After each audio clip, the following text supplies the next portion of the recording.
During my baby shower, my brother announced he got into Stanford. Then they turned it into his party while I scrubbed frosting off the floor. I didn't argue, but the next morning, my mom found something on the kitchen table and started screaming. They say, your baby shower is supposed to be a celebration, a soft, loving day filled with pastel decorations and polite laughter and people cooing over tiny socks. That's what I pictured when I spent the last 2 weeks planning it, not a lavish party, just something warm, something mine. I paid for the food myself. I ordered the cake, picked out the decorations, and even cleaned the living room so it wouldn't smell like old takeout and my dad's cigars. I made a playlist of quiet acoustic songs, the kind I imagined my daughter might fall asleep to someday. I strung paper garlands across the window myself, standing on a stool at 8 months pregnant because no one offered to help. I did it all thinking maybe for just one afternoon, they'd be happy for me. At first, it looked like that might actually happen. A few relatives trickled in with wrapped gifts. My aunt brought baby books. My cousin handed me a little stuffed fox and said it looked like something I would have carried around as a kid. I thought, maybe, just maybe, this would be okay. Then my parents stood up in front of everyone. My mom tapped her wineglass with a fork and cleared her throat, smiling like she was about to announce a pregnancy of her own. My dad had his arm around her shoulders. I saw Roger out of the corner of my eye, shifting from foot to foot, trying not to grin. Before we cut the cake, my mom said, voice syrupy sweet, we just want to share a little surprise. I knew that tone. That wasn't my moment. Roger stepped forward holding a letter like it was the Olympic torch. I got in, he said, beaming. Stanford. Full acceptance. Everyone clapped. Someone even whooped. My aunt gasped and rushed over to hug him. The same aunt who, just 10 minutes earlier, was telling me how excited she was to meet my baby. The energy shifted immediately. You could feel it, like someone cracked open a bottle labeled Better News, and everyone got drunk on it. My baby shower turned into a college acceptance party in less than 5 minutes. No one said it out loud, but it didn't need to be said. The shift was physical. Chairs scraped toward Roger. My carefully set snack table became his congratulatory buffet. My cake sat untouched. Then his friends arrived, not mine. A flood of loud voices and backpack-strapped high school seniors barging in like they owned the place. One of them shouted, "Where's the party at?" And another already had a speaker in hand. Music, loud music, bass that shook the windows and drowned out the lullaby playlist I'd spent 2 hours curating. I was still holding a cup of ginger tea someone had handed me, still wearing the soft pink sash my cousin bought that said Mom-to-be. No one looked at me. They moved the gifts off the main table to make room for drinks. My mom told me casually that we'd cut the cake later when things calmed down. Then the cake got moved. Someone set a soda bottle next to it, which tipped, leaving a trail of fizz down the side. I picked up a napkin and started blotting it. The frosting had smeared onto the table. I got down on my knees to wipe it properly before it dried. And while I was kneeling, 8 months pregnant, wiping frosting off the floor like some afterthought, someone stepped over me to hug Roger. They didn't even say excuse me. I stayed there for a few seconds, just crouched on the floor, hands sticky with icing, breathing in deep through my nose while they laughed and shouted over my head. I could hear Roger in the other room talking about campus visits and dorm preferences. My mom was bragging about the tutors they'd hired to help him reach his potential. The same mom who told me at 16 that college was a scam and I should just get a job at the supermarket. So I did. I worked shifts until my feet ached, then came home and packed shipping boxes for my tiny online shop. I figured things out on my own, and when my business started to grow, I didn't ask them for anything. I paid bills, I saved, I bought this house with money they didn't even know I had. But somehow, they still believed it was theirs.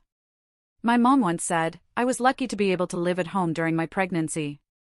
She said it like she was doing me a favor, forgetting I paid the mortgage, the utilities, and even part of Roger's tutoring last year.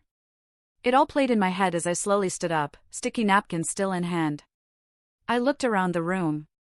My decorations were crumpled. My baby name banner had been pushed aside to make space for a hand-drawn sign that said, "Congrats, Roger."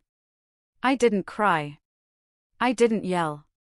I walked to the kitchen, washed my hands, dried them on a dish towel, and I went to my room. I closed the door, sat on the bed. My back ached, my feet were swollen, but my head was clear. Down the hall, the music thumped like a pulse that didn't belong to me. I picked up my phone, opened a folder I'd been quietly building for weeks. I didn't argue, but I also didn't forget. I used to think things were equal when we were little, that we were just two kids in the same storm, trying to stay dry under the same leaking roof. But when I look back now, really look, I can see the way the scales were always tipped, even in the small things. When I was 6 and Roger was 4, he threw my favorite doll in the fireplace. I cried for an hour. My mom told me it was my fault for leaving it where he could reach it. When I said that wasn't fair, she sent me to my room for talking back. Roger got dessert that night. I didn't. In 3rd grade, I won 2nd place in the spelling bee. I came home beaming, holding the ribbon like it was made of gold. My dad glanced at it and said, "Just 2nd? Maybe next year." When Roger won a participation medal in a soccer tournament, they threw him a pizza party. When I got an AB on a math test in 8th grade, my dad said, "Well, at least you're trying." When Roger got the same grade a year later, he got a tutor and a full lecture about unlocking his brilliance. I was expected to help around the house because I was more mature. I did dishes while Roger played video games. I cleaned while he got praised for remembering to take out the trash once a week. I was told to be patient, to be grateful, to set an example. The older I got, the more invisible I became. When I was 16 and said I wanted to go to college, my mom laughed. "College for what? So you can waste 4 years and come out in debt? Oh, honey, you're better off getting a job and saving up." So I did. I applied to everything: grocery stores, retail, warehouses. I got hired at a discount clothing store and worked the floor during Black Friday, while Roger was still in middle school. By the time he was 16, he had a brand new laptop, 3 private tutors, and a college prep coach. My parents took out a small loan to cover it. They called it an investment. They never asked me if I needed help with anything. I remember once at 17, I got into a minor car accident on the way to work. I wasn't hurt, just shaken. I called my mom from the side of the road. She sighed and said, "You should have been more careful." Then hung up. 2 years later, Roger dented his fender in a parking lot, and my dad left work early to go comfort him. He told everyone at dinner that night how grown-up Roger had been for calling him. At 19, I started my online shop. It was small, just reselling clearance items and shipping them from my bedroom. I packed orders at night, sometimes falling asleep beside the printer. I never told anyone how many returns I had to eat, how often shipping delays made customers furious. I just kept going, and slowly, it worked. It wasn't glamorous. It wasn't flashy, but it was stable enough to quit my job, enough to build something real. When I bought the house, I didn't tell my parents right away. I just invited them over and handed them the keys. My mom cried. My dad patted Roger on the back and said, "Now your sister has a place where we can all be together." They moved in the next month. They never asked if they should contribute, never offered to split bills. They acted like I was doing what any daughter would do. I let it slide. I told myself it was temporary. I thought maybe if I gave enough, they'd finally see me. When I told them I was pregnant, I expected shock, disappointment, maybe. What I got was worse. "Oh," my mom said, blinking. "Oh, I guess that's happening." My dad asked if the father was in the picture. I said no. They nodded. No follow-up. No congratulations. They told Roger at dinner the next night. He laughed and said, "Guess we'll have to baby-proof the Xbox." I had to, but only because it was easier than crying. When I offered to hire someone part-time to take over some of my order fulfillment so I could rest during the last few months of pregnancy, my dad asked, "Are you sure you can afford that? What about Roger's application fees?" That was the moment I snapped, but it wasn't. It was just another stone in a pocket already full of them. Still, something shifted quietly. I started researching, asking questions, preparing. Because if they weren't going to protect me, I had to protect myself and my daughter. I didn't want her first memories to be of me cleaning up after people who only saw me as a resource. I didn't want her to learn that love had to be earned with silence and sacrifice. So, I kept smiling, kept helping, kept saying, "Sure, no problem," every time someone asked me for something. And I kept planning. That baby shower was never really for me. Not to them. It was a chance to host, to gather, to show off. But it was also the last time I was going to let them do it. They just didn't know it yet. The house was too quiet. It was the kind of silence that didn't feel peaceful. It felt like the moment before a scream, like a breath held too long, like something was coming. I stood in the kitchen, pouring myself a cup of tea, while the soft hiss of the kettle was the only sound in the world. Outside, the sun was barely rising.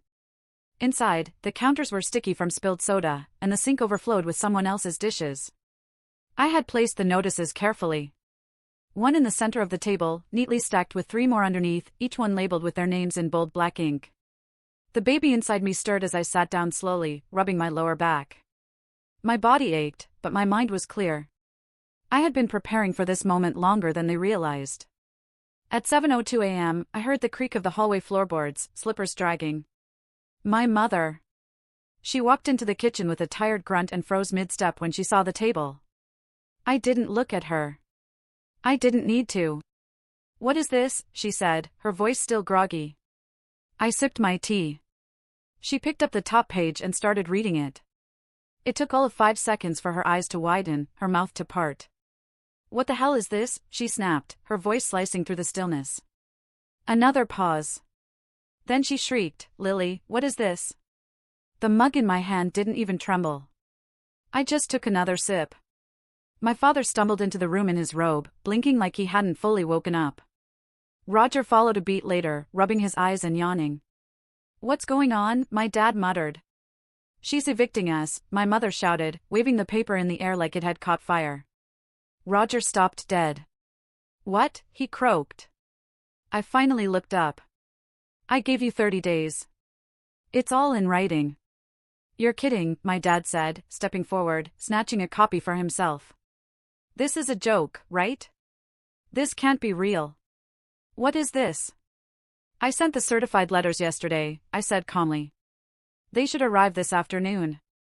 This is just a courtesy copy." "You're kicking us out?" Roger's voice cracked. "What the hell is wrong with you?" he yelled.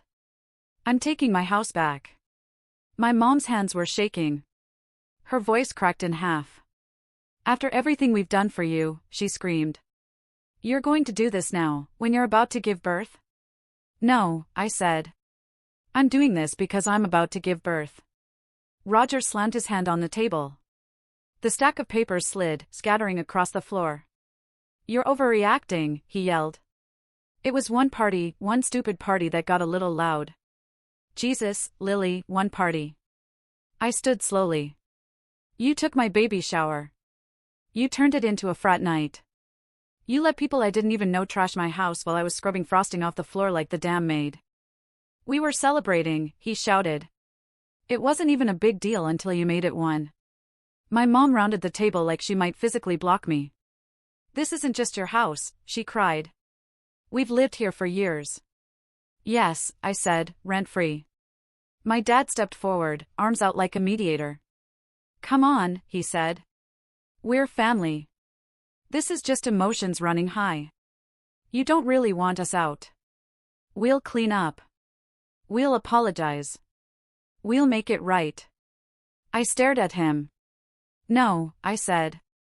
"You'll gaslight me into thinking I'm overreacting like you always do. Then you'll go back to pretending this house and my life are yours to manage." My mom's face was red now. Bright red. She looked like she might explode. "You ungrateful little brat. You think you're better than us because you started a stupid online store? You think that makes you important? We raised you. We sacrificed for you." I laughed quietly, just one breath of disbelief. "You sacrificed me for Roger, every single time." My father's jaw tightened. "That's not true." I turned toward him. "When I wanted to go to college, he told me it was a scam. When Roger wanted it, you spent thousands on tutors. When I worked night shifts, you told me to stop complaining.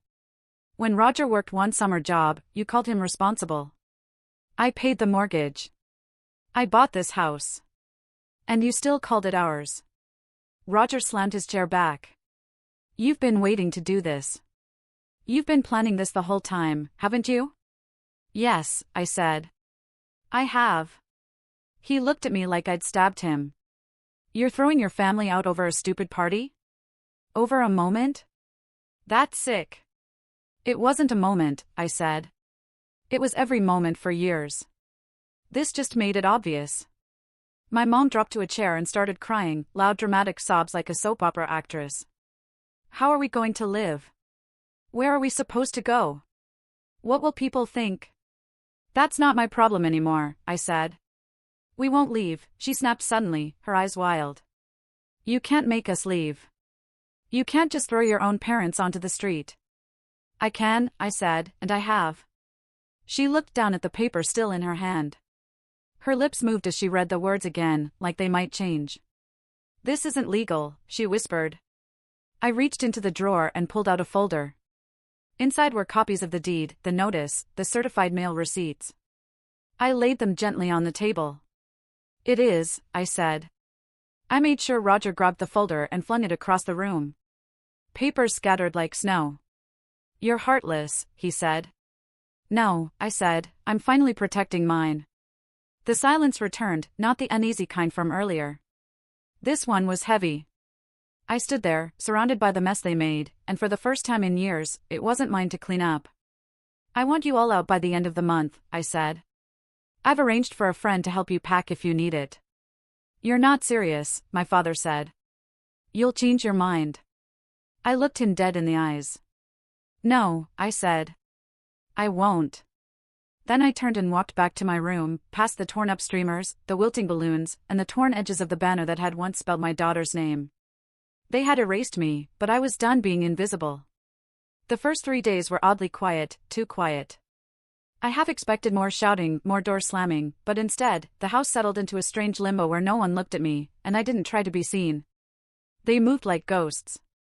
Roger stopped blaring music from his room. My mother stopped pretending to clean the kitchen, she never actually cleaned. My father sat on the porch for hours with the same cup of coffee, barely touched. But I knew the silence wouldn't last. On the 4th day, the calls began. Started with Aunt Rachel, then Uncle Ted, then my mom's friend from church who hadn't spoken to me in 3 years, suddenly texted, "We're really concerned about you, sweetie." Concerned, right? It was obvious my mother had begun her campaign. She'd been painting me as hormonal, unstable, probably not thinking straight because of the baby. She's making rash decisions, she'd said to someone. I saw the forwarded message from a cousin. We don't want to stress her out, but she needs help. They were spinning it as concern, as love, the kind of emotional pressure designed to make me feel like the bad guy. The next day, my father asked to talk. We'll start contributing, he said.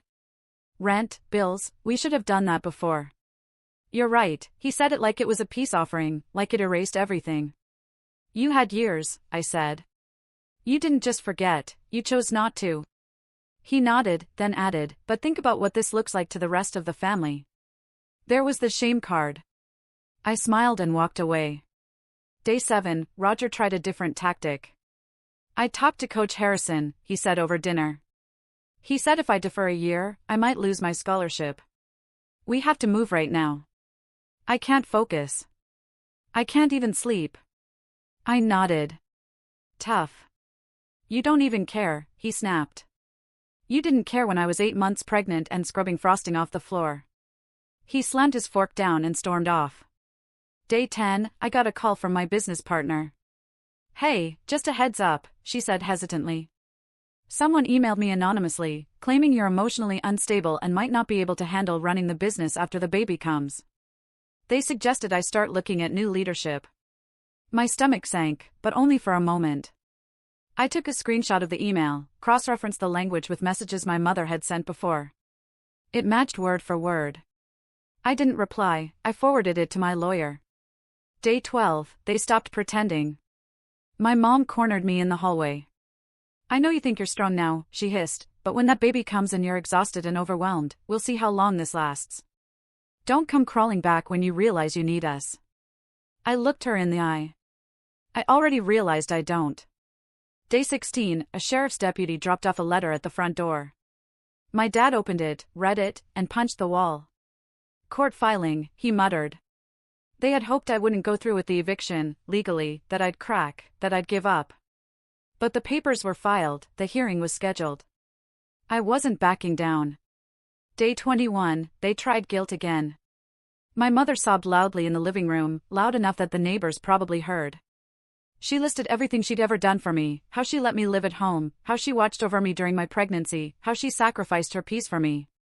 I sat in my room, noise-canceling headphones over my ears, finishing baby registry updates. Day 25, Roger called his girlfriend over and loudly said in the kitchen, "She's crazy. She's going to ruin her kid's life without us." I walked in, looked at his girlfriend, who had been at the baby shower, and said, "You helped ruin my baby shower. You might want to leave before I make a list of every underage person who was drinking that night and report it with your name included." She turned pale. She left. Day 28, they started packing. The suitcases appeared like ghosts in the hallway, fully reluctantly. One bag here, one box there. I didn't gloat. I didn't even smile. I just waited. On the 30th day, the house was half empty. My father didn't say goodbye. He just walked out without looking back. My mother stood in the foyer, arms crossed, tears in her eyes. "You'll regret this," she whispered. "Family is forever." "I agree," I said, "which is why I'm building one that actually deserves to stay." Roger was last. He stood in the doorway, backpack slung over one shoulder. "You're lucky, you know," he said. "Without me, there's no one left to blame." "Then I guess I'll finally get some peace," I said. He rolled his eyes and walked out. The door shut behind him.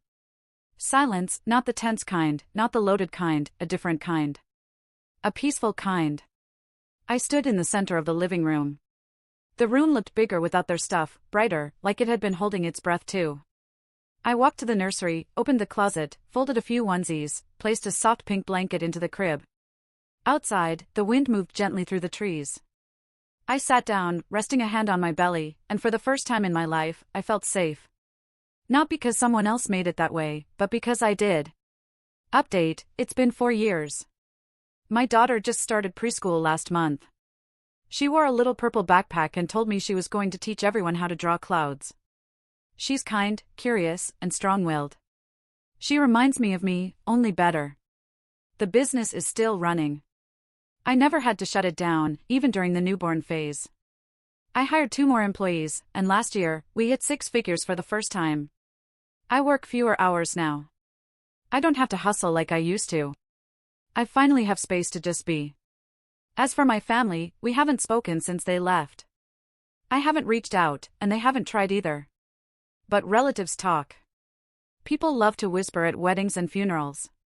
From what I've heard, Roger dropped out after his first year. Couldn't keep up without someone cleaning up after him. My parents moved in with one of my uncles, but that didn't last long.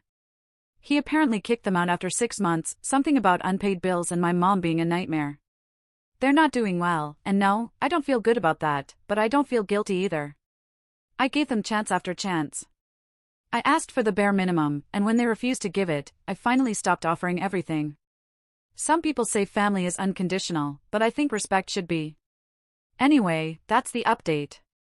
Do you think I did the right thing? Let me know in the comments.